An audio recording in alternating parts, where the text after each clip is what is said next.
I am Dr. Pankaj Anand. I am a senior physician and critical care specialist. मेरे बहुत सारे मित्रों के सामने एक प्रॉब्लम आ रही है। 3 महीने के कोरोना लॉकडाउन में अब वो थक चुके हैं और अब वो चाह रहे हैं कि उनकी बाइयाँ, उनके मेड्स, उनके गार्डनर्स, उनके नौकर, उनके ड्राइवर वापस लेके आए।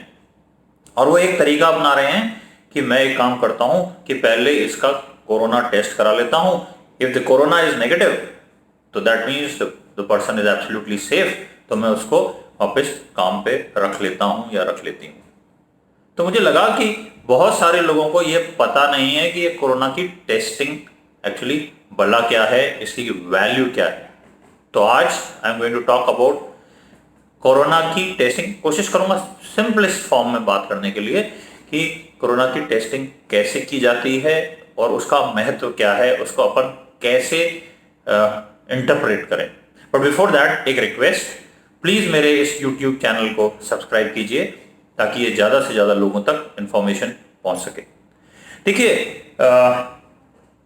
आइडियली अगर आप Indian council of medical research की गाइडलाइंस देखें तो वो कहते हैं कि हर आदमी का कोरोना नहीं होना चाहिए। कोरोना या तो उन लोगों का हो जो कि किसी ऐसी व्यक्ति के क्लोज कॉन्टैक्ट्स हैं जिसमें कोविड-19 पॉजिटिव आया है, या आप एक हेल्थ केयर वर्कर हैं और आप उन मरीजों में काम कर रहे हैं जिनको सांस की दिक्कत आ रही है, कोविड जैसे लक्षण हैं और आप में भी कुछ सिम्टम्स आने लगे हैं, या आप विदेश में रह रहे थे और विदेश यात्रा करके लौटे। और भी बहुत सारे लोगों में जो लोग नहीं फॉलो कर रहे हैं ICMR की गाइडलाइंस। हर शहर में ICMR ने लैब्स को एक तरह से लाइसेंस दिया हुआ है। कुछ लैब्स हैं चुनिंदा जिनमें आप ये टेस्ट करा सकते हैं। There are 2 types of test for corona. एक तो जो कि हम बोलते हैं RT-PCR टेस्ट। इस नाम में मत जाइए, इसका full form reverse transcriptase polymerase chain reaction है। ये वो टेस्ट है जो आपको बताएगा कि आप में इस समय इन्फेक्शन है या नहीं है। इसमें करते क्या है, इसमें वायरस का एक पार्ट, एक RNA होता है, उसको निकाला जाता है शरीर के सिक्रीशंस में से और उसको देखा जाता है कि क्या ये वायरस है। इसमें करते क्या है, एक स्वॉब यानी एक लंबी डंडी जिसके ऊपर रुई लगी है, उससे या तो नाक में, जिसको हम लोग नेजोफेरेंजियल बोलते हैं, या थ्रोट में जिसको ओरोफेरेंजियल भी करते हैं, उसमें हम डंडी को घुमाते हैं और वो सैंपल लेके लैब में जाता है। लैब में क्या होता है आपको जानने की जरूरत नहीं, लेकिन जो इंपॉर्टेंट चीज ये है कि RT-PCR वो टेस्ट है। बहुत तरह के RT-PCR होते हैं, लेकिन जो इंपॉर्टेंट आपको जानना चाहिए कि RT-PCR वो टेस्ट है जो आपको ये बताएगा कि आप में जो लक्षण दिखाई दे रहे हैं या लक्षण नहीं भी हैं तो क्या आप संक्रमित हैं इस समय और औरों में फैला पा रहे हैं या नहीं। लेकिन एक छोटी सी प्रॉब्लम है, RT-PCR जो हम नाक से लेते हैं उसकी सेंसिटिविटी लगभग 65% है। यानी कि अगर मैं आपसे कहता हूं कि आपका RT-PCR टेस्ट कोरोना के लिए नेगेटिव है तो लगभग 65% इस बात की संभावना है कि आपको कोरोना नहीं है।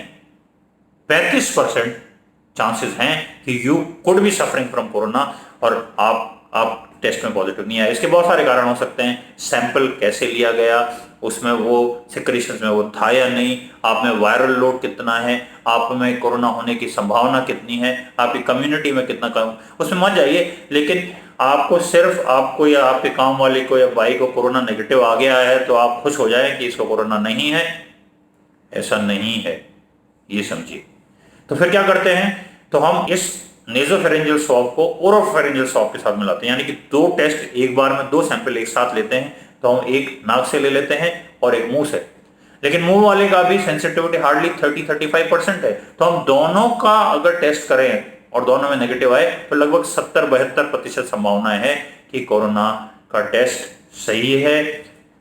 27 से 30% चांसेस हैं कि आपके या जिस भी व्यक्ति का कोरोना किया गया वो नेगेटिव है, फिर भी उसको कोरोना हो। इसलिए अगर कोई मेरे पास पेशेंट आता है जिसमें मुझे बहुत शक है कि he or she could be suffering from COVID-19 और मैं उसका टेस्ट कराता हूं और वो टेस्ट नेगेटिव आता है, तो मैं ये मान नहीं लेता कि इसको कोरोना नहीं है, मैं लापरवाह नहीं हो सकता कि इसको कोरोना नहीं है।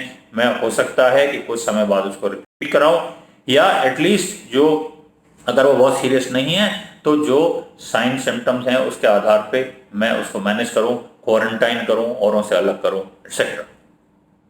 अब दूसरा टेस्ट जिसको रैपिड एंटीबॉडी या एंटीबॉडी टेस्ट करते हैं, इसमें ये बड़ा आसान सा टेस्ट है।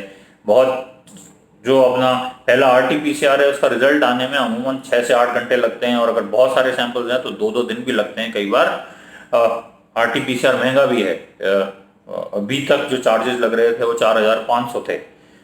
उसके बदले एंटीबॉडी टेस्ट हमें ये देखता है कि जब मुझे अगर कोरोना का इन्फेक्शन हुआ तो उसके विरुद्ध जो मेरे शरीर में सैनिक यानी एंटीबायोटिक बॉडीज डेवलप हुए उनको टेस्ट करता है। तो एक बूंद ली जाती है हाथ से, जैसे हम कोई शुगर का टेस्ट करते हैं, और उसको एक कार्ड पे लगा के देखा जाता है कि एंटीबॉडीज है या नहीं। मैं सबसे सिंपलेस्ट फॉर्म बता रहा हूं, लेकिन प्रॉब्लम एंटीबॉडी टेस्ट की ये है कि एंटीबॉडीज बॉडी में डेवलप होने में एटलीस्ट 7 दिन लगते हैं, राइट।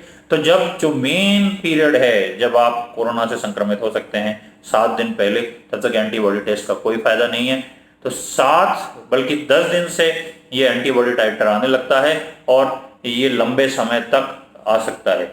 एंटीबॉडी जैसा मैंने कहा हमें इम्यूनिटी प्रोवाइड करते हैं, तो एंटीबॉडी टेस्ट हमें ये बताता है कि मेरे शरीर में कोरोना वायरस के खिलाफ लड़ने की क्षमता है, ये अभी तक उपलब्ध जानकारी के हिसाब से।